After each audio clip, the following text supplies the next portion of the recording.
it just the lead up with another fight? In all honesty, it's just the lead up to another fight. But I'm aware that on the night it's going to be emotional. There's been times when I've been training, I've been on a run, and I'm thinking this is going to be one of the last runs that I do. Or pad sessions, I've been on the pads. This is the last time I'm going to do this, and you know, the emotions start to hit you a little bit, and I know I'm going to get a good reception. And even if I don't get a great reception, I know my family, my friends are in there, out there, training partners for the 20 years that I've been involved in the sport, mentors, coaches, media guys that have followed me throughout my career. So there is going to be a bit of emotion. I'm prepared for it. I'm just hoping I can make it to the cage. I've envisioned all kinds of things, like my mum jumping up and having to walk me the rest of the way because I'm, bawling my eyes out and shit. But, I'll make it to the cage. And I'm going to put on a fantastic performance and get rid of this guy within the time frame. But yeah, I'm prepared for the emotions, but it's just another fight week. Your win over Sabah Hamasi was like wildly entertaining and stuff. Did you ever think of kind of leaving it there? Like, was there any thought, or was it because there was no crowd that you wanted a send-off like this? They offered me a good fight against Jason Jackson with, title implications. I thought it was a fight I could win. I'm never one to complain about injuries or make excuses after a fight, but my coaches will tell you that I had injuries throughout the Hamasi camp and the Jason Jackson camp. I didn't spar. I had a bad knee injury, bad ankle injury. It's no excuses, but if you're going in against these type of guys, full camp covering all bases is required, and I didn't have that. But even so, I thought I could beat him, catch him with a punch. So I took the Jason Jackson fight. I couldn't leave it there. If I was going to retire, it had to be in the UK. So to answer your question, there was an intention to retire after the Hamasi fight, but the Jason Jackson fight was too appealing. As a fighter, I thought I could beat him. And how hard is it to pinpoint a specific time that you're going to walk away? Because obviously you're still performing at a high level, but is this, like you said, you've been thinking about it for a while. So is it hard to kind of, like, how hard was it to pinpoint that this was going to be the last one? I mean, it just makes sense, when things become tiresome and become boring, then I think that's the time for you to stop. That feeling might come back again. But right now, I don't have that same kind of energy that I should have to compete at this level. This camp I've had, because I was preparing for such a good, level of opponent. Wendell Giacomo is a good level of opponent, but I was preparing for former champions in, Koreshkov, and then Lima was thrown out there. So that gave me the motivation and the extra edge that maybe I've been missing in previous fights in this training camp. I forgot the question, but yeah, I'm whatever, yeah.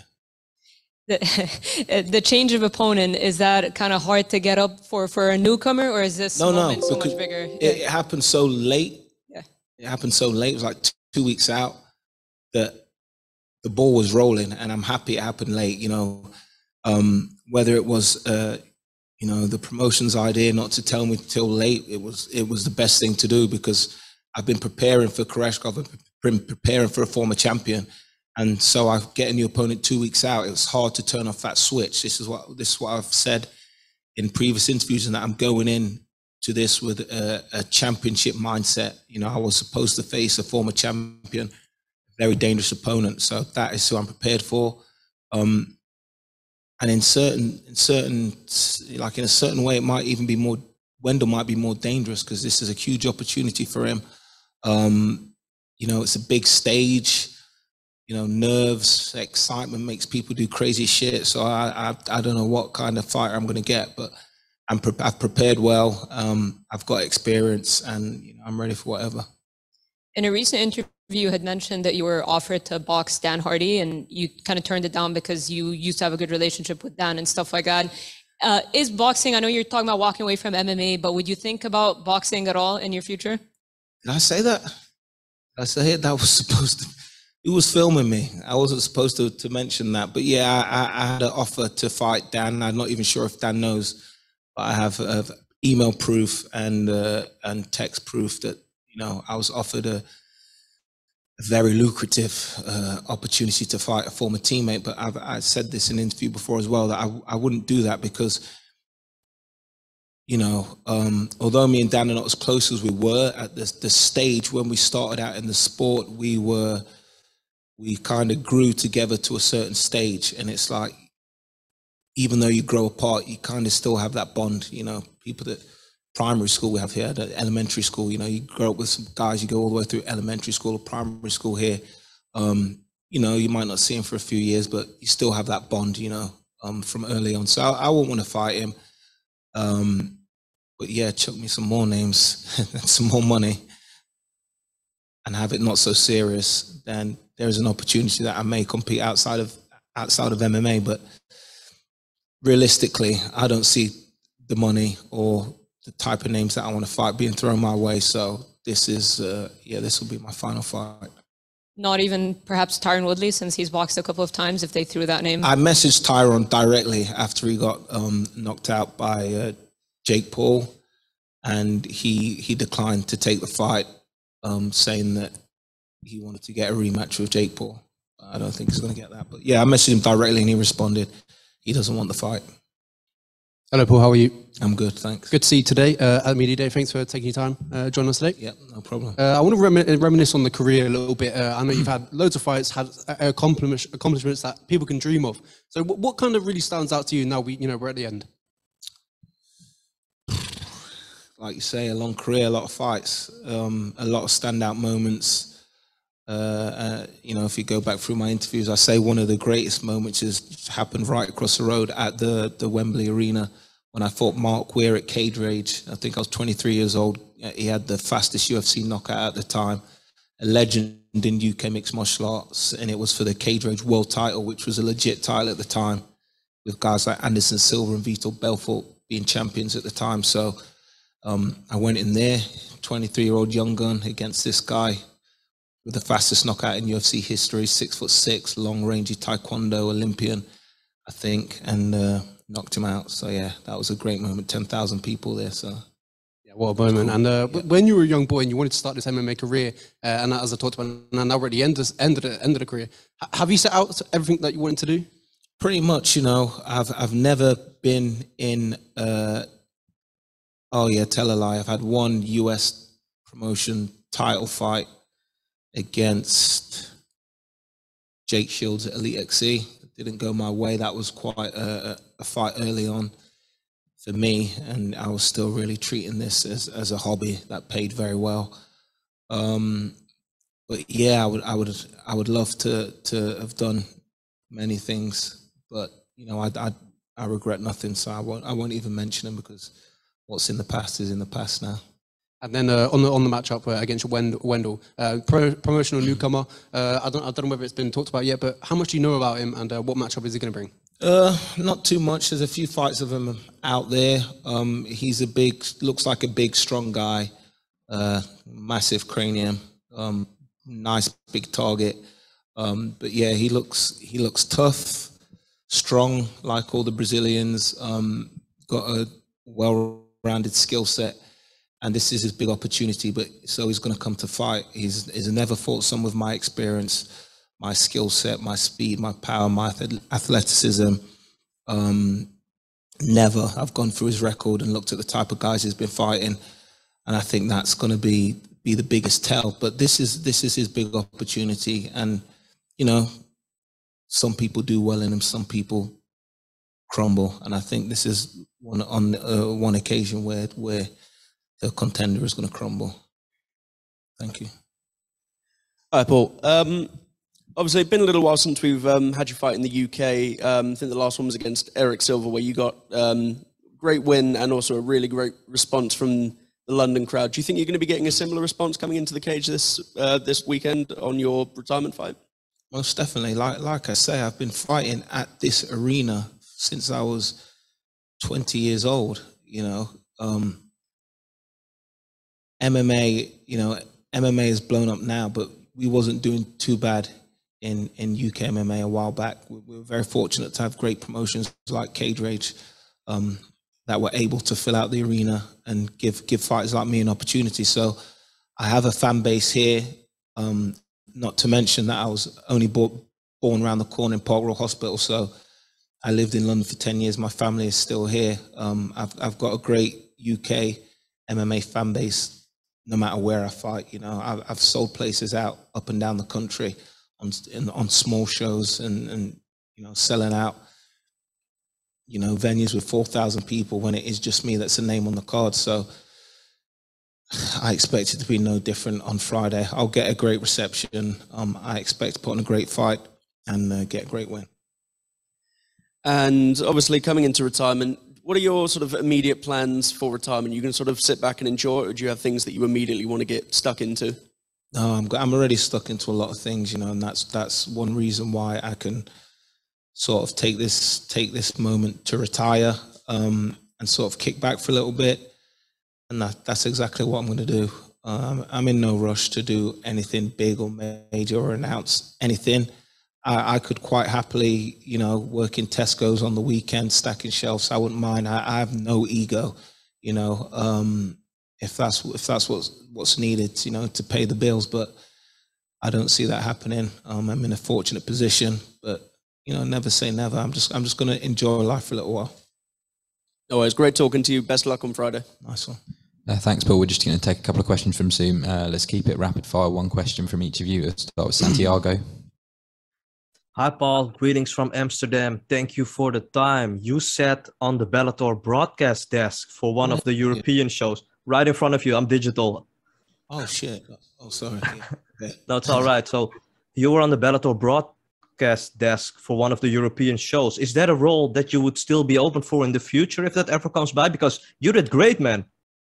Thank you very much. I thought I did great as well, but you know, I'm not in charge of who sits where and does what. If the opportunity came up, then I enjoyed it. But one thing I will say is when I retire, I don't want to be a guy that's around the sport, because I think those are the guys that have the temptation to get back involved, and those are the guys that come back and don't do so well. So when I remove myself from the sport, I want to be completely removed. So if you see me sat behind a desk talking, then it's extremely lucrative. Otherwise, you know, I'm just going to sit at home and take my dog for walks and stuff like that.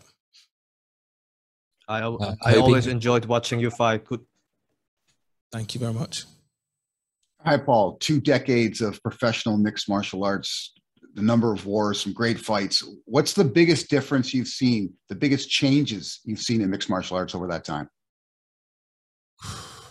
Paychecks, most definitely. You know, I think the younger generation are very fortunate. When I hear what they're getting paid, I'm like, it's crazy. Yeah, I think the paychecks, but that reflects the popularity of the sport, I guess, and the money that's involved in the sport now. So just the general growth of the sport, it's good to see.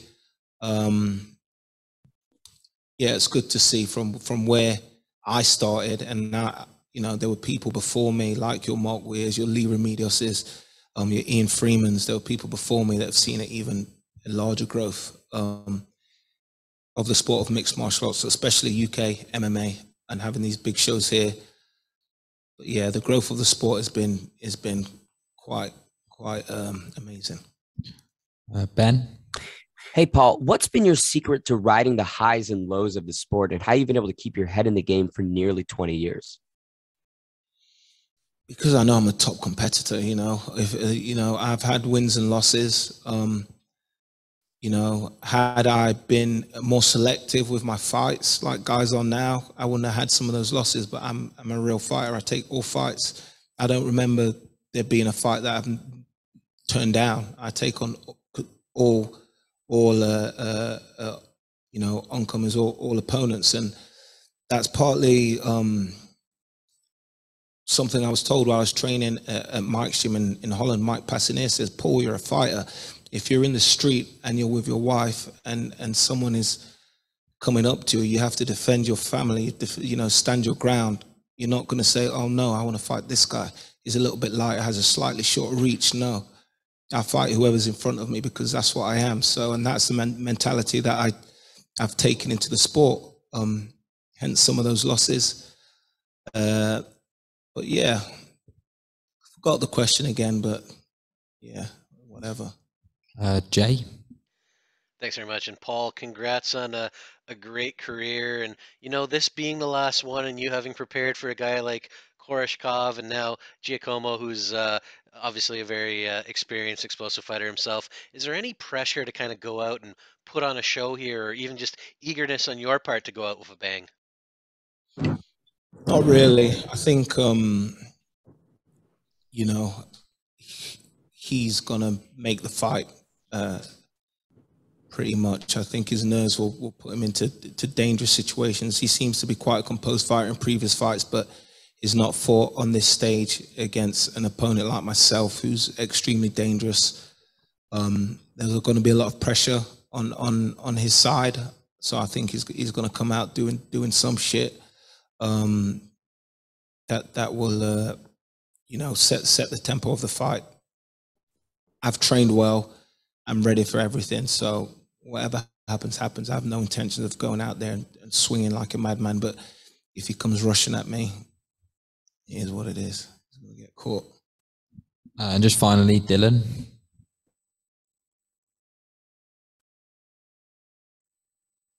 Dylan.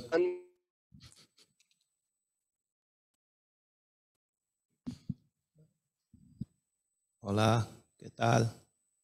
¿Cómo estás? We'll go to Mills for the final question. Hey, how's it going, Paul? This MMA Locker Room, part of Pub Sports Radio. How are you? Man, I just want to give you some little respect, man. I'm part of all the MMA community over here, man. We've been watching your fight since you came up from kickboxing, and you're what we call a fighter's fighter. Every single time you go in there, we know what you're going to put on. We know no matter what, when it's all said and done, those list of fighters, you're going to be on that top list. Hall of Fame status on there. Paul Semtex Daley. Put some respect on his name. It don't matter about the belts. It don't matter about the records. It don't matter about the wins. It matters about what you do inside that cage. And I just want to say thanks for all the fights that you gave us and everything like that. I can't wait to see you this Friday. What you just said there is what every media outlet should be saying. I don't ask for it, but I respect that. And I hope what you just said, gets a lot of views. I don't like to blow my own trumpet, but sometimes I feel like what I've done goes overlooked, not necessarily by the fans, but by the media, and sometimes even the promotions I'm fighting for. But what you said kind of sums it up. So thank you very much. Right, thanks very much, Paul. Thanks for your time.